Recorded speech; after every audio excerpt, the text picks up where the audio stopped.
Hello ladies and gentleman, നമ്മളെ ഇന്ന് പറയാൻ പോകുന്നത് സ്ത്രീ 2 2018 ഇറങ്ങിയിട്ടുള്ള സ്ത്രീ എന്ന് പറയുന്ന സിനിമയുടെ സീക്വലായിട്ട് വന്നിട്ടുള്ള സ്ത്രീ 2 എന്ന് പറയുന്ന സിനിമ കണ്ടിട്ട് എനിക്ക് തോന്നിയിട്ടുള്ള കാര്യങ്ങൾ പറയാനിടയിൽ ഫസ്റ്റ് തന്നെ ഒറ്റ വാക്കിൽ പറയുന്നുണ്ടെങ്കിൽ കുറച്ച് ഓവർ ദ ടോപ്പ് ആണടേ. അത് ഞാൻ മുന്നത്തെ ഓഗസ്റ്റ് റിലീസസ് പറഞ്ഞ സിനിമയുടെ ഡിസ്കസ് ചെയ്ത സമയത്ത് ഞാൻ പറഞ്ഞിട്ടുണ്ടായിരുന്നു. എനിക്ക് ഒരു പ്രഡിക്ഷൻ ഉണ്ടായിരുന്നു, എൻ്റെ ഒരു പ്രഡിക്ഷൻ എന്നുള്ള രീതിയിൽ ഞാൻ പറഞ്ഞിട്ടുണ്ടായിരുന്നു, ഇത് ഗ്രൗണ്ടഡ് ആയിട്ടുള്ള ഒരു സ്റ്റോറി ആയിരിക്കില്ല, അല്ലെങ്കിൽ കുറച്ച് ഓവർ ദ ടോപ്പ് ആയിരിക്കും, കൊമേഴ്ഷ്യൽ എലമെൻറ്റ്സ് അവർ എന്തായാലും ആഡ് ചെയ്തിട്ടുള്ളത് നമുക്ക് ഉറപ്പാണല്ലോ.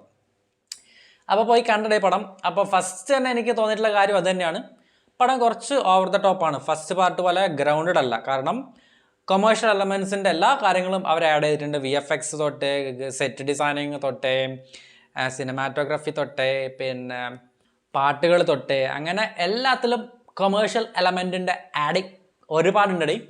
പക്ഷേ ഒന്നാം ഭാഗത്തിൻ്റെ ഫാൻ ആണെന്നുണ്ടെങ്കിൽ നിങ്ങൾക്ക് തീർച്ചയായിട്ടും പോയിട്ട് ടിക്കറ്റ് എടുക്കാമടേ. അതിൽ ഒരു തെറ്റും ഞാൻ പറയില്ല, അല്ലെങ്കിൽ എനിക്കൊരു തെറ്റും തോന്നിയിട്ടില്ല. സംഭവം തിയേറ്ററിൽ എക്സ്പീരിയൻസ് ചെയ്യാനുള്ള സംഭവങ്ങളൊക്കെ ഉണ്ട്, തിയേറ്ററിൽ എൻജോയ് ചെയ്യാനുള്ള സംഭവങ്ങളുണ്ട്. പക്ഷേ പറഞ്ഞതുപോലെ ഗ്രൗണ്ടഡ് ആയിട്ടുള്ള കുറച്ച് കഥയല്ല. ചിലപ്പോൾ നിങ്ങൾക്ക് ചില സ്ഥലങ്ങളിൽ കുറച്ച് ചൈൽഡിഷ് ആയിട്ട് ഫീൽ ചെയ്യും, ചില സ്ഥലങ്ങളിൽ ചിലപ്പം വാവ് എന്ന് ഫീൽ ചെയ്യും. ഒരുപാട് ക്യാമിയോസ് ഒക്കെ ഉണ്ട്, നമ്മൾ പ്രതീക്ഷിക്കാത്ത ക്യാമിയോസ് ഉണ്ട്, പ്രതീക്ഷിക്കുന്ന ക്യാമിയോ ഉണ്ട്.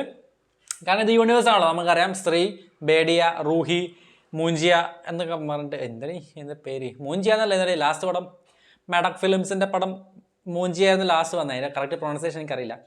ആ ഒരു പടം വന്നിട്ട് അതിന് ശേഷമാണ് സ്ത്രീ 2 വരുന്നത്. അപ്പോൾ ആ ഒരു യൂണിവേഴ്സിൻ്റെ സംഭവങ്ങളൊക്കെയാണ്, അതിൻ്റെ എല്ലാ സംഭവങ്ങളും ആഡ് ചെയ്തിട്ടുണ്ട്. ക്ലൈമാക്സിലുള്ള സംഭവങ്ങളൊക്കെ ഉണ്ട്. ചെറിയൊരു മിനി അവഞ്ചേഴ്സ് അസംബിൾ, അങ്ങനൊന്നും പറയാൻ പറ്റില്ല, എന്നാലും ഒരു യൂണിവേഴ്സ് അസംബിൾ എന്ന് പറയുന്ന ഒരു ഷോട്ടൊക്കെ ഉണ്ട്.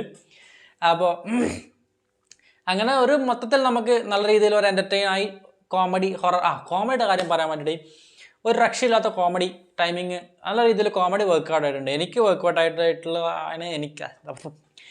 വർക്കൗട്ട് ആയിട്ടുള്ളതാണ് ഫീൽ ചെയ്തിട്ടുള്ളത്. കാരണം ആക്ടേഴ്സിൻ്റെ സൈഡിൽ നിന്നൊക്കെ ആയാലും നല്ല രീതിയിൽ കോമഡീസ് ഒക്കെ അവർ വർക്കൗട്ട് ചെയ്തിട്ട് എടുത്തിട്ടുണ്ട്. അവർ തമ്മിലുള്ള ഒരു ഗിവ് ആൻഡ് ടേക്ക് ഒക്കെ ഉണ്ടല്ലോ, അതൊക്കെ നല്ല രീതിയിൽ വർക്കൗട്ട് ആയിട്ടുണ്ട്. ഒരുപാട് സ്ഥലത്ത് ഞാൻ പൊട്ടിച്ചിരിച്ചിട്ടുണ്ട്. കാരണം നമ്മൾ പ്രതീക്ഷിച്ച് പോകുന്നതാണല്ലോ, ഈ ഒരു ഹൊറർ കോമഡിയാണ് പ്രതീക്ഷിച്ച് പോകുന്നത്, അതിൻ്റെ സംഭവങ്ങളൊക്കെ കിട്ടിയിട്ടുണ്ട്. എന്നിരുന്നാലും കുറച്ച് ഓവർ ദ ടോപ്പായി പോയി എന്നുള്ളൊരു മിസ്റ്റേക്ക് എനിക്ക് കാണാനുള്ളൂ. അല്ലെങ്കിൽ പിന്നെ വേറൊരു മെയിൻ റീസൺ അടി, ശ്രദ്ധാ കപൂറിനെ കാണാൻ വേണ്ടിയിട്ടാണ് പോയത്. പുള്ളിക്കാരത്തിനെ കാണാൻ വേണ്ടിയിട്ടാണ് ഞാൻ സത്യം പറഞ്ഞാൽ പോയത്. ശ്രദ്ധയുടെ ഒരു ഫാനാന്നുള്ള രീതിയിൽ പോയതാണ്. പക്ഷെ അതിൻ്റെ സിറ്റുവേഷനിൽ നോക്കുമ്പോഴേ സ്ക്രീൻ ടൈം വളരെ കുറവെന്ന് പറഞ്ഞാൽ വളരെ കുറവ്. ശ്രദ്ധയുടെ സ്ക്രീൻ ടൈം വളരെ കുറവാണ്. സ്കോർ ചെയ്യുന്നത് കംപ്ലീറ്റ്ലി രാജ്കുമാർ റാവുവും ടീംസുമാണ്. കാരണം അവർക്കാണ് ഫുൾ ലെങ്ത്തിലുള്ളത്. സ്ത്രീ 1 അങ്ങനെയല്ലല്ലോ. ശ്രദ്ധാ കപൂറാണ് ശരിക്കും ഒരു സ്റ്റോറി മുന്നോട്ടേക്ക് നീക്കുന്ന ഒരു ഫാക്ടർ എന്ന് പറയുന്നത്. ഇവിടെ അങ്ങനെയല്ല. പിന്നെ വില്ലൻ എന്നുള്ള രീതിയിൽ വരുന്നത് വേറെ ക്യാരക്ടറാണ്.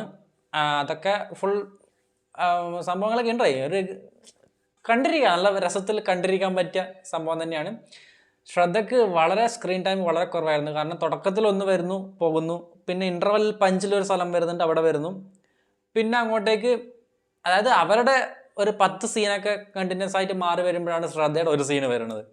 അതെന്താണെന്ന് എനിക്ക് മനസ്സിലായില്ല. അത് വളരെയധികം മിസ്സിങ് ആയിട്ട് എനിക്ക് തോന്നി. കാരണം ശ്രദ്ധയെ ബിഗ് സ്ക്രീനിൽ കാണാൻ വേണ്ടിയിട്ടായിരുന്നു പോയത്. അപ്പോൾ അത് വളരെ കുറച്ചേ കിട്ടിയില്ലെന്ന് തോന്നിപ്പോയി. പിന്നെ പാട്ടുകളൊക്കെ ഒരുപാട് സ്ഥലത്ത് കുത്തിക്കയറ്റിയിട്ടില്ല. പക്ഷേ നമ്മൾ റിലീസ് ചെയ്ത പാട്ടൊക്കെ ഉണ്ടല്ലോ, അവർ റിലീസ് ചെയ്ത പാട്ടുകളൊക്കെ ജസ്റ്റ് ഒരു എൻഡിങ്ങിൽ വേണ്ടിയിട്ട് ഒരു പോസ്റ്റ് ക്രെഡിറ്റ് എന്നുള്ള രീതിയിൽ മാത്രം ഷൂട്ട് ചെയ്ത പാട്ടുകളാണ്. അല്ലാതെ അത് പടത്തിലേക്ക് വരുന്ന ഒറ്റ പാട്ടേ ഉള്ളൂ. അത് ഫസ്റ്റത്തെ റൊമാൻറ്റിക് സോങ് ആയിരുന്നു. പക്ഷേ അതിൻ്റെ പേരൊക്കെ ഞാൻ മറന്നുപോയി, പാട്ടൊക്കെ മറന്നുപോയി. പിന്നെ തമന്ന ഉണ്ടടേ, ഐറ്റം ഡാൻസ് ഉണ്ടടേ, അതൊക്കെ പ്രതീക്ഷിക്കാമല്ലോ. അതിന് വേറെ ഒന്നുമില്ല. തമന്ന വരണു, ഐറ്റം ഡാൻസ് കളിക്കണു, പോണു, വേറെ ഒന്നുമില്ല. അതിനപ്പുറത്തേക്ക് പുള്ളിക്കാരത്തേക്കൊന്നും ചെയ്യാനുള്ള സംഭവങ്ങളൊന്നുമില്ല. അത്തരത്തിൽ ഫസ്റ്റ് പാർട്ടിൻ്റെ മുകളിൽ നിൽക്കുന്ന സംഭവം തന്നെയാണ്. പറഞ്ഞില്ലേ, കൊമേഴ്ഷ്യൽ എലമെൻറ്റ് ബേസ് ചെയ്ത് പറയുന്നുണ്ടെങ്കിൽ ഫസ്റ്റ് പാർട്ടിന് മുകളിൽ തന്നെയാണ്, വളരെ മുകളിൽ തന്നെയാണ്. പക്ഷേ സ്റ്റോറി വൈസ് നോക്കുന്ന സമയത്ത് ഫസ്റ്റ് പാർട്ട് തന്നെയാണ് കിടിലം. ഇതിൽ കുറച്ച് സംഭവങ്ങളൊക്കെ ആഡ് ചെയ്ത് വലിയ രീതിയിലുള്ള ഒരു സ്കെയിലിലേക്ക് അവർ പോയത് കൊണ്ട് ഉള്ള സംഭവം, അത് യൂണിവേഴ്സ് ആയതുകൊണ്ട് തന്നെയാണ്, വേറൊന്നുമല്ല. എന്തായാലും പടം എനിക്ക് വളരെ രീതിയിൽ വർക്കായി. അത്തരത്തിലൊരു കുറ്റകൃത്യങ്ങൾ കണ്ടുപിടിച്ച് നെഗറ്റീവ്സ് ആയിട്ട് പറയാനുള്ളതൊന്നും ഇല്ലടേ. ജസ്റ്റ് പോവുക, കാണുക, എൻ്റർടൈൻ ചെയ്യുക, വരിക. പിന്നെ ഇത് അത്തരത്തിൽ അവിടെയൊക്കെ അത്രയും വലിയ രീതിയിൽ ഓപ്പണിംഗ് ഒക്കെ കിട്ടിയ പടമാണ്. ഇതിവിടെ നമുക്കൊക്കെ തിയേറ്റർ വളരെ കുറച്ചല്ലേ ഉണ്ടായിരുന്നില്ല, ഇവിടെയൊക്കെ തിയേറ്റർ വളരെ കുറച്ചേ ഉണ്ടായിരുന്നില്ല, ഷോസ് ഒക്കെ കുറവായിരുന്നു. അപ്പോൾ അവിടെ ആഘോഷിക്കാൻ ഐ മീൻ നോർത്തിൽ അവർക്കൊക്കെ ആഘോഷിക്കാനുള്ള ഒരുപാട് സംഭവങ്ങളുണ്ട്. ഗൂസ് ബംസിൻ്റെ സംഭവങ്ങളൊക്കെ ഉണ്ട്. ഇതുവരെയുള്ള എല്ലാ പടങ്ങളും കണ്ടിട്ടുള്ളവരാണെന്നുണ്ടെങ്കിൽ ചെറിയ രീതിയിലുള്ള ഒരു ഗൂസ് ബംസ് ഒക്കെ കിട്ടാനുള്ള ചെറിയ ചെറിയ സ്ഥലങ്ങളൊക്കെ അവിടെ ഇങ്ങനെ ഇട്ടിട്ടുണ്ട്. അത്തരത്തിലുള്ളൊരു പടമായിട്ടാണ് എനിക്ക് തോന്നിയിട്ടുള്ളത്. അപ്പോൾ എന്തായാലും നിങ്ങൾ പടം കണ്ടിട്ടുണ്ടെങ്കിൽ നിങ്ങളുടെ അഭിപ്രായം കമൻറ്റ് ബോക്സിൽ വന്ന് അറിയിക്കുക. കൂടുതലായിട്ടൊന്നും പറയാനല്ലോ, ഞാൻ അതിനെ കീറി മുറിച്ച് സംസാരിക്കാനൊന്നുമില്ല. നല്ല രീതിയിൽ കണ്ടിരിക്കാൻ പറ്റിയ ഒരു പടം. ഓക്കെ.